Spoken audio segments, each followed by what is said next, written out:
بسم اللہ الرحمن الرحیم۔ السلام علیکم، آپ دیکھ رہے ہیں الف نیوز اور میں ہوں آپ کے ساتھ ماجد علی۔ شامل کرتے ہیں آج کی آن لائن ہیڈ لائنز۔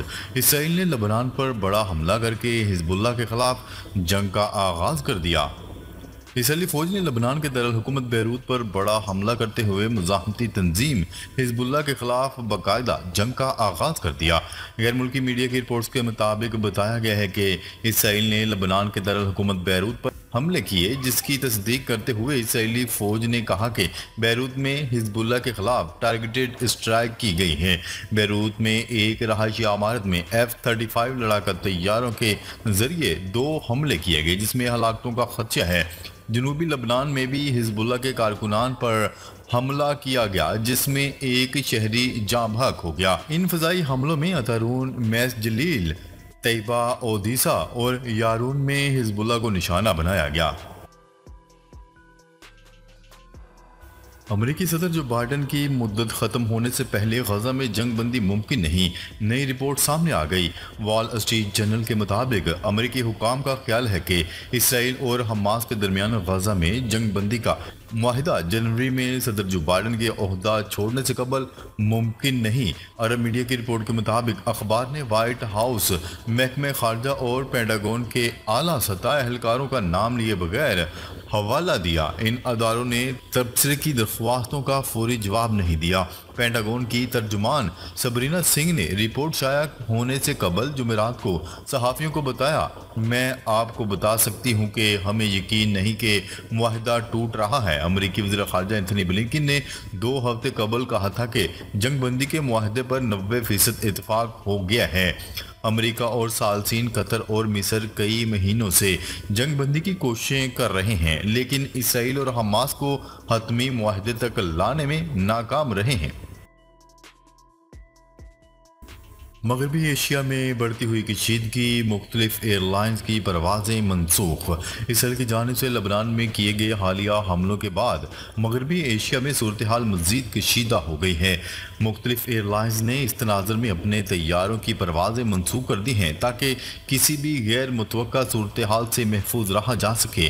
بین الاقوامی خبرساں ادارے کی رپورٹ کے مطابق ایئر لائن الجزائر نے لبنان کے لیے اپنی پروازوں کو منسوخ کر دیا اور یہ خدمات اگلے حکم تک معطل رہیں گی۔ KLM نے تل ابیب کے لیے پروازیں 26 اکتوبر تک منسوخ کر دی ہیں، جبکہ ٹرانسویا ایئر لائن نے 31 مارچ 2025 تک تل ابیب کی تمام پروازیں منسوخ کر دی ہیں۔ ایئر فرانس نے بھی 17 ستمبر سے بیروت اور تل ابیب کے لیے اپنی تمام پروازیں منسوخ کر دیں۔ پیجرز دھماکوں کی ابتدائی تحقیقات، لبنان نے سلامتی کونسل کو آگاہ کر دیا۔ لبنان نے پیجرز دھماکوں کے بعد اقوام متحدہ کی سلامتی کونسل مواصلاتی ڈیوائسز میں دھماکہ خیز مواد سے متعلق ابتدائی تحقیقات سے آگاہ کر دیا۔ غیر ملکی میڈیا کی رپورٹ کے مطابق لبنان مشن کی جانب سے گزشتہ دنوں پیجر اور واکی ٹاکی دھماکوں سے متعلق اقوام متحدہ کی سلامتی کونسل کو خط بھیجا گیا، جس میں کہا گیا ہے کہ ابتدائی تحقیقات سے معلوم ہوا ہے کہ دھماکے سے پھٹنے والی رابطے کی ڈیوائس میں دھماکہ خیز مواد لبنان پہنچنے سے پہلے بھرا گیا تھا۔ سلامتی کونسل کو ارسال کردہ خط میں ان حملوں کی منصوبہ بندی اور عمل درآمد کا الزام اسرائیل پر عائد کرتے ہوئے یہ بھی بتایا گیا ہے کہ حکام نے ایسی ڈیوائسز کا بھی تعین کر لیا ہے جن پر الیکٹرانک پیغامات بھیج کر دھماکے کیے گئے۔ نصیرات پناہ گزین کیمپ، اسرائیلی حملے میں بچوں سمیت 8 افراد شہید۔ فلسطین اور اسرائیل کے دھماکے جاری، جنگ کو 1 سال مکمل ہونے والا ہے۔ اس کے باوجود اسرائیلی فوج کی جانب سے فلسطینیوں پر جبر و تشدد کا سلسلہ تاحال جاری ہے۔ عرب میڈیا کی رپورٹ کے مطابق اسرائیلی فوج کی جانب سے غزہ کے مختلف علاقوں میں تازہ حملے کیے گئے۔ نصیرات پناہ گزین کیمپ پر اسرائیلی حملے میں بچوں سمیت 8 افراد شہید ہو گئے۔ عرب میڈیا کی رپورٹ کے مطابق مغربی کنارے کے قصبے قباطیہ میں اسرائیلی فوج کی جانب سے چھاپہ مار کارروائی کے دوران شہید ہونے والے فلسطینیوں کی تعداد 7 ہو گئی ہے۔ پیجرز، اسرائیلی انٹیلیجنس نے تیار کیے۔ امریکی اخبار حزب اللہ پر پیجر حملوں سے متعلق امریکی اخبار نے دعویٰ کیا ہے کہ یہ تائیوان یا ہنگری سے نہیں بلکہ اسرائیلی انٹیلیجنس نے تیار کیے۔ امریکی اخبار کے مطابق ہنگری کی کمپنی اسرائیلی جاسوسی نیٹ ورک کی فرنٹ کمپنی کا حصہ تھی۔ ہنگری کی کمپنی اور اسرائیل کے درمیان براہ راست رابطے کے لیے 2 مزید جعلی کمپنیاں تیار کی گئیں۔ امریکی اخبار کے مطابق اسرائیل نے واقی ٹاکیز میں صرف بارود نہیں لگایا، اصل میں مینوفیکچرنگ کی۔ بلغارین میڈیا کے مطابق بلغاریہ کی کمپنی نے حزب اللہ کو پیجرز سپلائی کیے۔ دوسری جانب تائیوان کے وزیر اقتصادیات کا کہنا ہے کہ پیجز میں استعمال ہونے والے اجزاء تائیوان میں نہیں تیار کیے گئے تھے۔ پیجز کے آلات بخارسٹ کی کمپنی نے تیار کیے تھے۔ واضح رہے کہ حزب اللہ نے پیجز ڈیوائسز کے دھماکوں کا ذمہ دار اسرائیل کو قرار دیا ہے۔ اسرائیل کا بیروت میں ڈرون حملہ، اہم ترین حزب اللہ کمانڈر کی ہلاکت کی اطلاعات۔ اسرائیلی فوج نے کل لبنان کے دارالحکومت بیروت میں ڈرون حملہ کیا ہے، جس میں حزب اللہ کے اہم ترین کمانڈر کی شہادت کی اطلاعات سامنے آ رہی ہے۔ لبنان کی وزارت صحت کا کہنا ہے کہ اسرائیلی ڈرون حملے میں 8 افراد جاں بحق جبکہ 60 افراد زخمی ہوئے ہیں۔ غیر ملکی خبرساں ایجنسی کی رپورٹ کے مطابق اسرائیلی حملے میں حزب اللہ کے اہم ترین کمانڈر ابراہیم عقیل شہید ہوئے ہیں۔ حملے کے وقت ابراہیم عقیل حزب اللہ کے خصوصی دستے رضوان یونٹ کے ارکان کے ساتھ ایک اجلاس میں تھے۔ اسرائیلی میڈیا کی جانب سے بھی حزب اللہ کمانڈر ابراہیم عقیل کی شہادت کا دعویٰ کیا جا رہا ہے، تاہم اسرائیلی فوج اور حزب اللہ کی جانب سے باضابطہ طور پر اس خبر کی تصدیق یا تردید سامنے نہیں آئی۔ اقوام متحدہ کی جنرل اسمبلی میں فلسطین کے حق میں قرارداد منظور۔ نیوز رپورٹ کے مطابق اقوام متحدہ کی جنرل اسمبلی کے 10ویں ہنگامی اجلاس میں عالمی عدالت انصاف کی مشاورت کی نقطہ نگاہ سے سرزمین فلسطین پر غاصب صہیونی حکومت کے غاصبانہ قبضے کے قانونی نتائج پر مباحثے کے بعد اسرائیلی حکومت کے خلاف قرارداد پاس ہو گئی۔ اقوام متحدہ کی جنرل اسمبلی میں قرارداد کے حق میں 124 ممالک نے ووٹ دیا، جبکہ 12 ممالک نے اس کی مخالفت کی اور 43 ممالک کے ارکان نے ووٹ میں حصہ نہیں لیا۔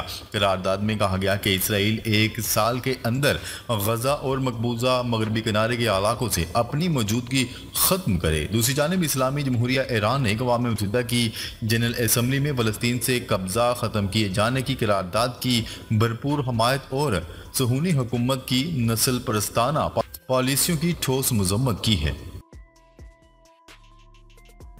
عید میلاد النبی صلی اللہ علیہ وسلم۔ ایران میں غیر ملکیوں سمیت ہزاروں قیدیوں کی سزائیں معاف۔ ایران میں روحانی پیشوا علی خامنائی نے نبی کریم صلی اللہ علیہ وسلم کی ولادت باسعادت کے پرمسرت موقع پر ہزاروں قیدیوں کی سزاؤں کو معاف کر دیا یا کم کر دیا گیا۔ ایران کی خبرساں ایجنسی کی رپورٹ کے مطابق عدلیہ کے سربراہ غلام حسین محسنی نے بتایا کہ سپریم لیڈر آیت اللہ خامنائی کی تجویز پر مجموعی طور پر 2887 قیدیوں کی سزاؤں کو معاف یا کم کر دیا گیا۔ لبنان کی صورتحال باعث تشویش، کشیدگی کو مزید پھیلنے سے روکا جائے۔ سیکرٹری جنرل اقوام متحدہ۔ اقوام متحدہ کے سیکرٹری جنرل انطونیو گوتریس کا کہنا ہے کہ لبنان کی صورتحال بہت تیزی سے بگڑ سکتی ہے، جسے روکنے کے لیے بھرپور کوششیں کی جانی چاہیے۔ انطونیو گوتریس نے نیو یارک میں صحافیوں سے گفتگو کرتے ہوئے کہا، لبنان میں پیجر کے دھماکوں کے تشویشناک واقعات ہوئے۔ گوتریس نے کہا کہ یہ خطرہ ہے کہ لبنان میں صورتحال بہت تیزی سے بگڑ جائے گی۔ اس کی روک تھام کے لیے تمام کوششیں کی جانی چاہیے۔